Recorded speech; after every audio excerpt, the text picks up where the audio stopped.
오늘 우리에게 주신 하나님의 말씀은 마태복음 8장 14절로부터 22절까지 말씀입니다. 예수께서 베드로의 집에 들어가사 그의 장모가 열병으로 앓아 누운 것을 보시고 그의 손을 만지시니 열병이 떠나가고 여인이 일어나서 예수께 수종들더라. 저물매 사람들이 귀신 들린 자를 많이 데리고 예수께 오거늘 예수께서 말씀으로 귀신들을 쫓아내시고 병든 자들을 다 고치시니 이는 선지자 이사야를 통하여 하신 말씀에 우리의 연약한 것을 친히 담당하시고 병을 짊어지셨도다 함을 이루려 하심이더라. 예수께서 무리가 자기를 애워싸는 것을 보시고 건너편으로 가기를 명하시니라. 한 서기관이 나와 예수께 아뢰되 선생님이여 어디로 가시든지 저는 따르리이다. 예수께서 이르시되 여우도 굴이 있고 공중에 새도 거처가 있으되 인자는 머리 둘 곳이 없다 하시더라. 제자 중에 또 한 사람이 이르되 주여 내가 먼저 가서 내 아버지를 장사하게 허락하옵소서. 예수께서 이르시되 죽은 자들이 그들의 죽은 자들을 장사하게 하고 너는 나를 따르라 하시니라. 아멘. 우리는 예수님의 제자가 된다는 것에 대한 일종의 영적인 낭만을 품을 때가 있습니다. 주님을 따르면 삶의 복잡한 문제들이 마법처럼 해결되고 탄탄대로가 열리며 심리적인 평안과 삶의 안정이 찾아올 것이라는 낭만과 기대이죠. 그러나 오늘 본문에서 예수님께서는 그 모든 낭만을 단호하게 깨뜨리십니다. 주님께서는 자신을 따르겠다는 이들에게 나를 따르는 길은 고난의 길이며 자기 부인의 길이다 라고 말씀하십니다. 왜냐하면 예수님 자신이 이 땅에 고난의 종으로 오셨기 때문입니다. 오늘 말씀을 통해 우리가 믿는 예수님은 어떤 분이신지 그리고 그분을 따른다는 것의 진짜 의미가 무엇인지를 함께 나누는 이 시간이 되시기를 주님의 이름으로 축복합니다. 본문 14절에서 예수님께서는 베드로의 집에 들어가 열병으로 앓아 누운 그의 장모를 보시고 손을 만져 고쳐주셨습니다. 저녁이 되자 수많은 병자와 귀신 들린 자들이 몰려왔고 예수님께서는 말씀으로 그들을 치유하십니다. 그런데 오늘 말씀은 이 치유 사역을 단순히 예수님의 기적이나 능력으로 기록하지 않았습니다. 17절은 이 사건이 이사야 53장 4절 말씀의 성취라고 합니다.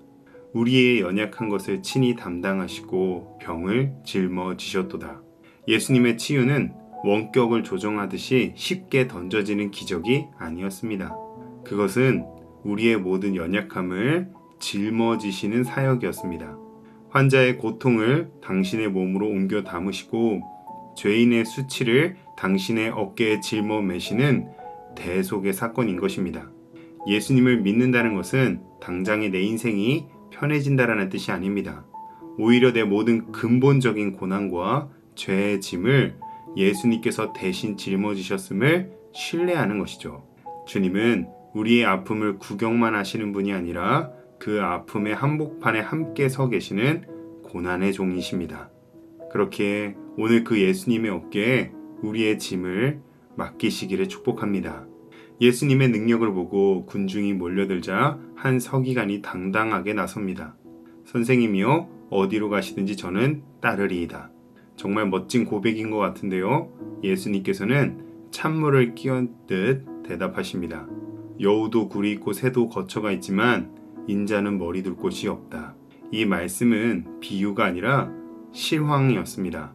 예수님은 태어날 때부터 구유에 누우셨고 사형 내내 집이 없으셨으며 죽어서도 타인의 무덤을 빌리셨습니다. 이처럼 예수님을 따른다는 것은 세상적인 안정감을 신앙의 목적지로 삼지 않겠다라는 결단입니다.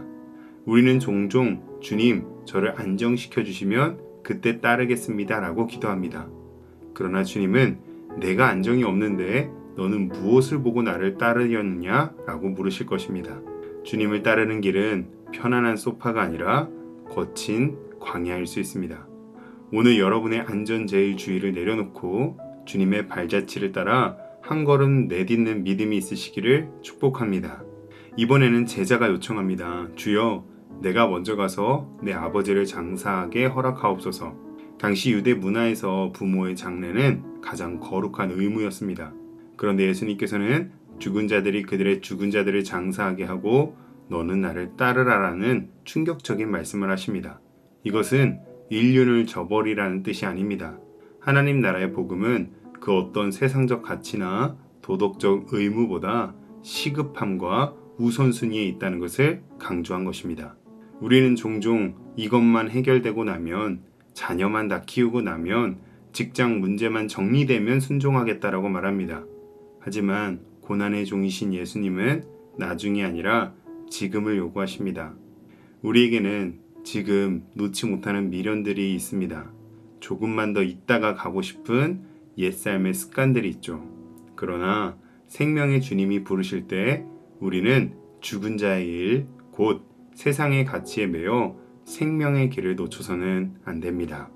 오늘 본문이 보여주는 예수님의 모습은 화려한 왕이 아니라 우리의 병을 짊어지시고 머리둘 곳조차 없으신 비천한 종의 모습입니다. 그리고 그 예수님께서 우리에게 너도 이 길을 함께 걷겠느냐라고 물으십니다. 이처럼 제자의 길은 낭만이 아니라 실제입니다. 손에 잡히는 안정을 포기해야 될 때도 있고, 가장 소중한 관계보다 주님을 앞세워야 하는 아픔을 겪을 때도 있습니다. 그럼에도 우리가 이 고난의 길을 기꺼이 걸어갈 수 있는 이유는 단 하나입니다. 우리가 가야 할 그 고난의 길을 예수님께서 먼저 가셨고, 그 길 끝에는 부활과 영광이 있음을 보여주셨기 때문입니다. 그러므로 오늘 하루 우리를 위해 고난받으신 예수님을 묵상하며 그분이 내어주신 좁은 길을 묵묵히 따라가는 우리 모두가 되시기를 주님의 이름으로 축복합니다. 기도하겠습니다. 하나님 아버지, 고난의 종으로 오셔서 우리의 모든 연약함과 죄의 짐을 대신 짊어지신 예수님의 은혜에 감사합니다. 우리는 그동안 주님을 따르며 삶이 편안해질 것이라는 값싼 기대를 품고 살았습니다. 주님이 머리 둘 곳도 없으셨음을 기억하며 우리도 세상의 안락함이 아니라 주님의 부르심에 우선순위를 두게 하옵소서. 오늘 하루 주님이 주시는 십자가를 기쁨으로 지고 주님이 걸어가신 그 길을 끝까지 따르는 진정한 제자가 되게 하여 주시옵소서. 예수님의 이름으로 기도합니다. 아멘.